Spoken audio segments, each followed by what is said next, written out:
Hello বন্ধুরা, welcome back to my channel. তো আজ চলে এসেছি নতুন আর একটা ভিডিও নিয়ে। আজ শেয়ার করব ঘরোয়া পদ্ধতিতে ফেস প্যাক বানানো। তো ভিডিওটা দেখতে থাকো। তো ফেস প্যাকটা বানানোর জন্য প্রথমে নিয়ে নিয়েছি অ্যালোভেরা জেল, আর লাগবে চালের গুঁড়ো। তো আমি এখানে নিয়ে নিয়েছি আলু চালের গুঁড়ো, তোমরা চাইলে সেদ্ধ চালের গুঁড়োও নিতে পারো। আর লাগবে মধু। তো মধুটা ভালোভাবে মিশিয়ে নিয়েছি। তো মিশিয়ে নেওয়ার পর আর লাগবে পাতিলেবু। তো আমি এখানে নিয়ে নিয়েছি পাতিলেবু। তো পাতিলেবুর রসটা চিপে ওর সঙ্গে মিশিয়ে নেব।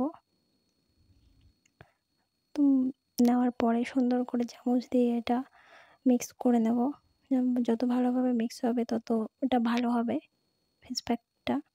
তো দেখো আমি মুখ ধুয়ে চলে এসেছি। তো যে কোনো ফেস প্যাক ইউজ করার আগে সুন্দর করে মুখটা আগে ক্লিন করে নিতে হয়, নর্মাল জল কিংবা ফেস ওয়াশ দিয়ে। তো আমি এখানে ফেস ওয়াশ দিয়ে মুখটা ভালোভাবে ক্লিন করে নিয়েছি। তো যাদের মুখে প্রচুর দাগ কিংবা রোদ্রে পোড়া যেই ট্যান, তো সেটা রিমুভ করতে ভীষণ সাহায্য করে এই ফেস প্যাকটা। কারণ এতে নিয়ে নিয়েছি অ্যালোভেরা জেল। তো অ্যালোভেরা জেল ত্বকে যোগায় আর্দ্রতা। এছাড়া এতে আছে vitamin A, vitamin B, zinc, iron, potassium, calcium, folic acid, amino acid, যার ফলে ত্বকের দাগ মিটিয়ে নিমিষে ফেরায় জেল্লা। তো দেখো আমি এখানে ফেস প্যাকটা লাগানো শুরু করেছি।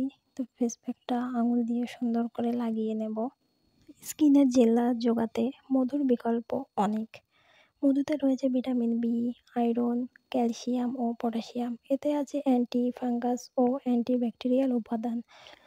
মধু ত্বককে মোলায়েম করে, দাগ ছোপ হালকা করার ক্ষমতা আছে মধুর। তাই যে কোনো প্যাকে মধু মেশালে তার গুণ অধিকাংশ বেড়ে যায়। তাই যাদের মুখে প্রচুর পরিমাণে ব্ল্যাক স্পট বা কালো দাগ আছে তারা বাড়িতে যে কোনো ঘরোয়া ফেস প্যাকের মধ্যে মধু মিশিয়ে ইউজ করতে পারো। ও আমার মুখে পুরো ফেস প্যাকটা লাগানো হয়ে গেছে। আমি এবার আঙুল দিয়ে পুরো মুখটা ম্যাসাজ করে নেব। যেখানে যেখানে দাগ আছে আমি একটু ভালো করে ম্যাসাজ করে নেব। ফেস প্যাকের মধ্যে আর নিয়েছি চালের গুঁড়ো। চালের গুঁড়ো স্কিনকে ভেতর থেকে উজ্জ্বল করতে সাহায্য করে। আর নিয়েছি লেবু। লেবুতে থাকে ভিটামিন সি। ত্বকে জমে থাকা দীর্ঘদিনের দাগ বা মৃত কোষের স্তর সরিয়ে ত্বককে ভেতর থেকে দাগমুক্ত বা উজ্জ্বল করতে লেবু ভীষণই কার্যকারী। যাদের মুখে একনি বা ব্রণ আছে তারা এই ফেস প্যাকটা ইউজ করতে পারো।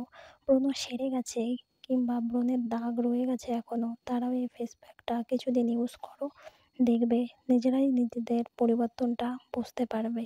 ফেস প্যাকটা লাগানোর পর 1 থেকে হাফ মিনিট মতো আঙুল দিয়ে ড্যাব ড্যাব করে ম্যাসাজ করে নিতে হবে। তারপর 20 মিনিটের জন্য ছেড়ে দেব। 20 মিনিট পরে আমি ফিরে এসেছি। দেখো আমার ফেস প্যাকটা পুরোপুরিভাবে মুখের সঙ্গে লেগে গেছে, শুকিয়ে গেছে। হাতে আর একটুও লেগে যাচ্ছে না। তোমরা এই ফেস প্যাকটা সপ্তাহে 2 থেকে 3 দিন ইউজ করো। 2 মাস মতো বা কিছুদিন ইউজ করার পর তোমরা নিজেরা এর পরিবর্তনটা বুঝতে পারবে।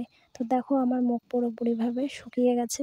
এবার প্লেন জল দিয়ে মুখটা ভালোভাবে ধুয়ে নিতে হবে। পুজোর আগে যারা দাগমুক্ত, গ্লোয়িং বা খুব সুন্দর স্কিন পেতে চাইছো তারা এই ফেস প্যাকটা ইউজ করতে পারো। দেখো আমি মুখ ধুয়ে চলে এসেছি। তোমরা নিজেরাই দেখো এর পরিবর্তনটা। জাস্ট একবার ইউজ করাতেই তোমরা নিজেরাই দেখতে পারছো এর পরিবর্তনটা, স্কিন কতটা গ্লো করছে, কতটা পরিবর্তন হয়েছে। তাহলে তোমরাই ভাবো কিছুদিন ইউজ করলে স্কিন কতটা পরিবর্তন হতে পারে। তো তোমরা যারা আমার ভিডিও দেখছো তোমাদের স্কিন প্রবলেম বা হেয়ার প্রবলেম আমাকে কমেন্টে জানাতে পারো, আমি সেই রকম ভিডিও দেওয়ার চেষ্টা করব। আজকের ভিডিওটা এ পর্যন্ত। Tata, bye bye.